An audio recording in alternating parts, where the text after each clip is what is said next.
Hey guys, what's up and welcome back to another video.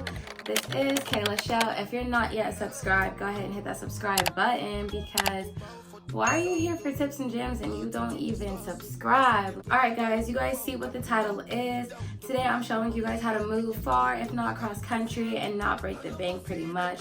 So I'm going to give you guys 3 tips that I have to go ahead and make sure you guys can move cost effectively, cost efficient, whatever is the word, okay?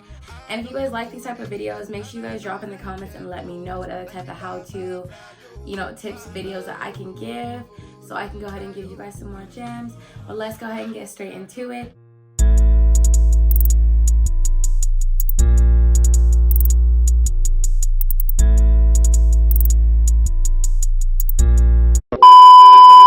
Alright, so I took a little sticky note and I wrote down some tips that I pretty much really want to go over. I have 3 main tips. So the first one is finding a place. Y'all, I know it's hard to find a place, especially if you don't have time to go to that city or state and pretty much look around and see if you could find something that you like.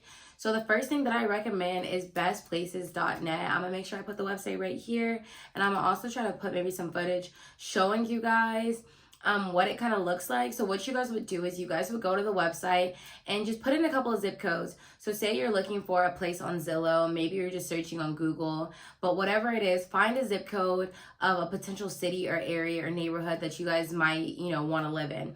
Once you do that, you guys can go ahead and go to bestplaces.net, search that zip code, and then go to the crime report. Once you go to the crime report, you'll be able to see pretty much like the property violence and the criminal violence. So that's letting you know like if there's a lot of murders going on in that area, shootings, things of that sort. And then it breaks down to property damage, letting you know if people's cars are getting broken into, if there's burglaries, home invasions, things of that sort.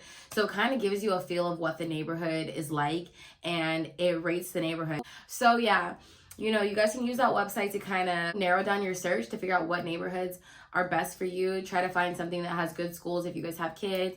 Try to find something that's in the city but doesn't have a lot of violence going on to make sure that you're safe. So that is one thing that I recommend. The second thing that I recommend is kind of an obvious, but Google Maps. Google Maps will give you a rundown of what the neighborhood looks like. Sometimes the pictures on Google Maps are a little old and outdated. So I definitely do recommend, like if you're going to move to an apartment complex, make sure that you guys are going on Google and you're looking at the reviews. Make sure you guys are sorting the reviews by newest so you guys can kind of see what people are saying about the neighborhood. I personally think that it's rare for someone to go on Google and like, oh my God, this apartment was so great. I typically don't see that. And if I do, I kind of am suspect about it. I think it's paid for. But you will see people comment and complain, and you'll be able to see if these are complaints that you want to deal with. Like one of the apartments that I was looking at, a lot of the complaints were about pests. Yeah, I don't want bugs in my apartment, but pest control, it's never nothing to pay for pest control compared to, I looked at another apartment complex and an individual a month prior was talking about how somebody was held at gunpoint in the parking garage. That's something that I'm not looking for. So it will kind of help you, I guess, weed out your issues. You're going to have issues or problems absolutely everywhere in life. So you're kind of picking your battles wisely. So for the second thing is moving. You got to get your stuff from point A to point B. So I looked at multiple things and it was frustrating because when I did end up moving, a lot of people were like, why didn't you just get a U-Haul truck? Baby, U-Haul ain't what it used to be back in the day. I remember my dad and I used to like move my grandma, not my grandma moved multiple times, but we moved my grandma's stuff one time, and we would help like other family members move if they needed to, because my dad was like the driver. He didn't mind driving no matter how far, how many days it was going to take, whatever. My dad will hop in the car and drive for days. So I remember we ended up like driving my grandma's stuff to Texas one time, all the way from Sacramento, California to like San Antonio, Texas, and it was probably like $2,000 for the truck.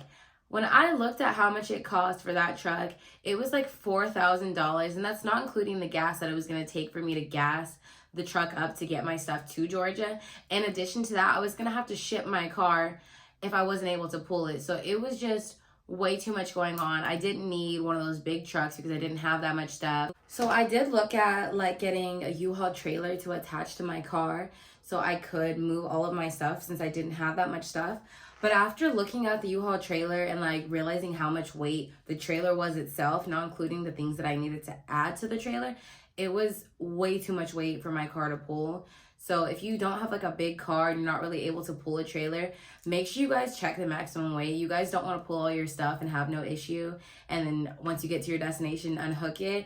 A couple months later, you're having transmission issues. It's really not worth it. So I ended up not doing it that route because my car runs just fine. I didn't want to start having issues because I was being lazy or being cheap. So the route I ended up going was U-Haul pods. U-Haul has like a pod situation where you can pack all of your things into a pod. They will come deliver the pod. Once you pack everything and lock it up, they'll come pick the pod up.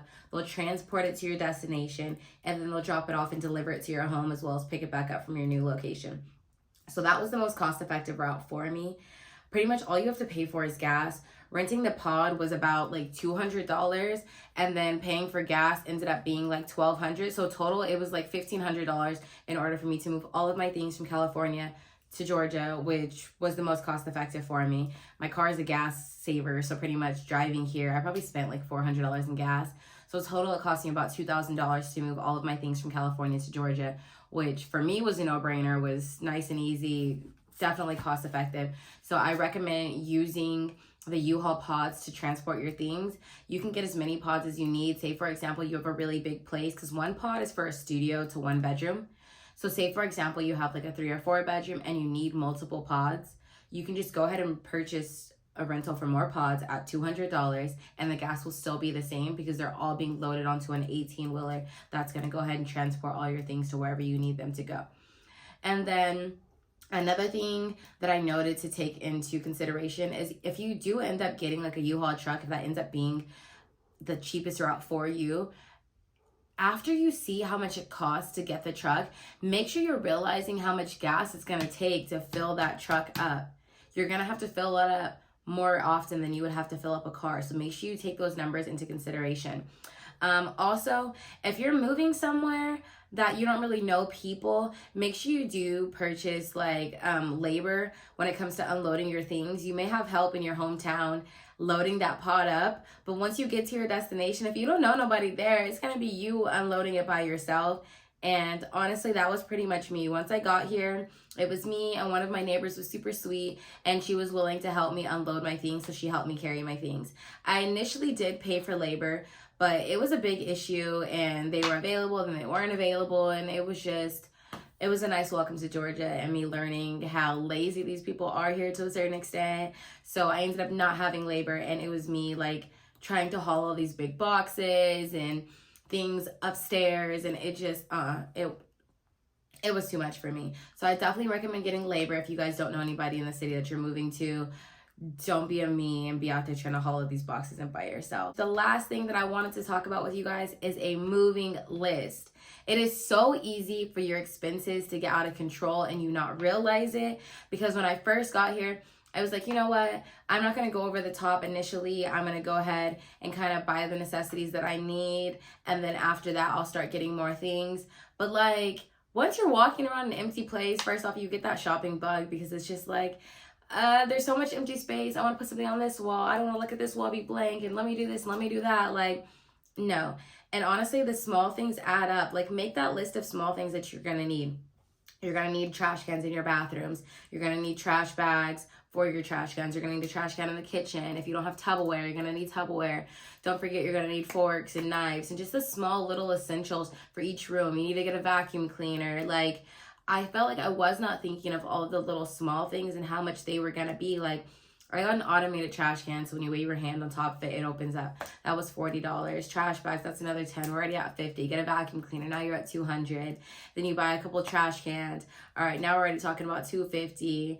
Like, damn, I need a couch. You're sitting on the floor. If you don't have a table, you need stools. I spent $200 on the stools. Now we're already at $450. I ended up buying a couch. I got my couch for the low.